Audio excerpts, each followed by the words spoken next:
C'est terrible ce qu'on voit, cette haine des musulmans, cette stigmatisation d'une religion, ces émissions sans fin contre eux.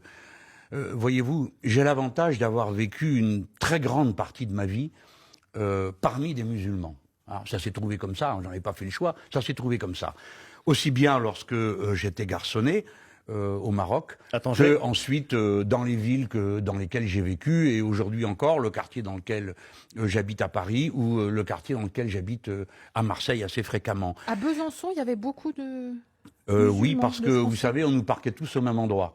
Alors tous ceux qui avaient des petits revenus, pouf, on était tous au même endroit.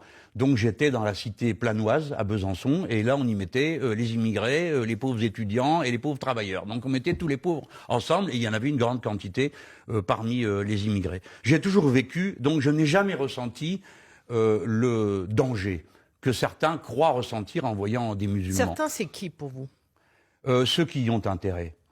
Et je regarde tout ça avec le regard de quelqu'un qui aime la France, et qui sait qu'elle n'a pas de destin possible dans une division de guerre de religion.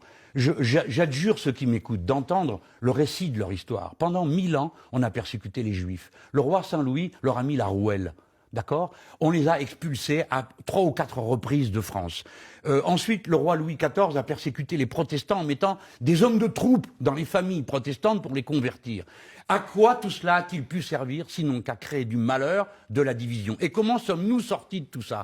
Par la laïcité et par l'unité de la citoyenneté. Alors, les musulmans sont les juifs d'hier, les protestants d'hier. J'ai l'impression en tout cas que la religion musulmane est aujourd'hui montrée du doigt par un certain nombre de gens, qui sont d'ailleurs les mêmes. Hein. Je veux dire, c'est les mêmes qui montraient du doigt les juifs, les mêmes qui montraient du doigt tout ce qui ne leur convient pas, leur paraît étrange ou leur paraît bizarre. Alors, c'est vrai que certaines formes de pratique de la religion peuvent paraître choquantes. Personnellement, moi je trouve ça bizarre que des femmes se rasent la tête et se mettent une perruque dessus, je dis ça pour les juifs, ou une kippa sur la tête, ou d'autres une croix grosse comme un bras autour du cou, ou d'autres, bon, tel ou tel signe religieux, voilà. Alors, mais on doit prendre sur soi, on doit se dire que ce sont des formes, ma foi, ben c'est dans la vie, qu'est-ce que vous voulez y faire? Qu'est-ce que vous voulez y faire? Arracher les voiles, les perruques, les croix, les kippas, c'est ça que vous voulez Monsieur faire? Mélenchon, ça veut dire que vous êtes en accord finalement avec le président de la République lorsqu'il dit le voile, le port du voile dans l'espace public, ce n'est pas mon affaire. Voilà. Et puis ce n'est pas l'affaire de l'État, vous voyez comme vous menez l'entretien avec moi. Pour que je dise quelque chose, il faudrait que je sois d'accord avec le président de la République. Monsieur Wittenberg, vous devriez commencer par dire que le président de la République a jeté de l'huile sur le feu.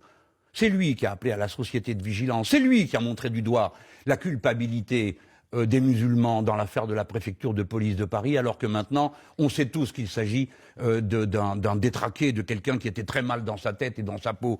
Donc, faisons attention. Il y a des gens qui jouent avec le feu dans ce pays. L'unité de la France est en cause. Nous sommes capables de faire France de tout bois. Nous sommes capables de vivre tous ensemble. Il faut tous faire un effort.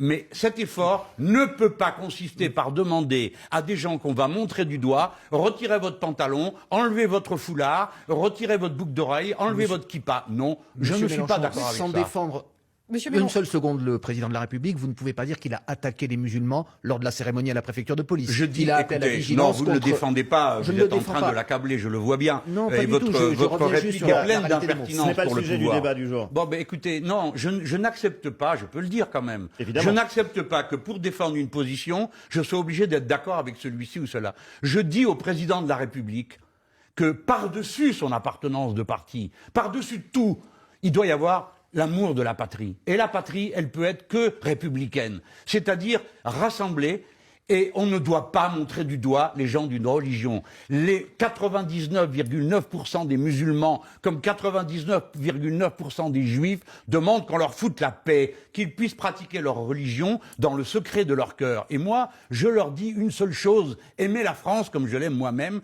parce que nous n'avons pas d'autre patrie, nous ne pouvons pas partir, nous ne pouvons rien faire d'autre que d'aimer ce pays et essayer de le construire ensemble. Comprenez-vous, nous y sommes condamnés par l'histoire, par le temps long, et tant mieux. Il vaut mieux être français, liberté, égalité, fraternité, que membre d'un pays où on vous met honneur et patrie et je ne sais quel autre symbole qui n'a aucune signification humaine. Nous sommes capables de vivre ensemble. C'est ça qu'il faut dire. Il faut arrêter de montrer du doigt les musulmans. Arrêtez de montrer du doigt les musulmans.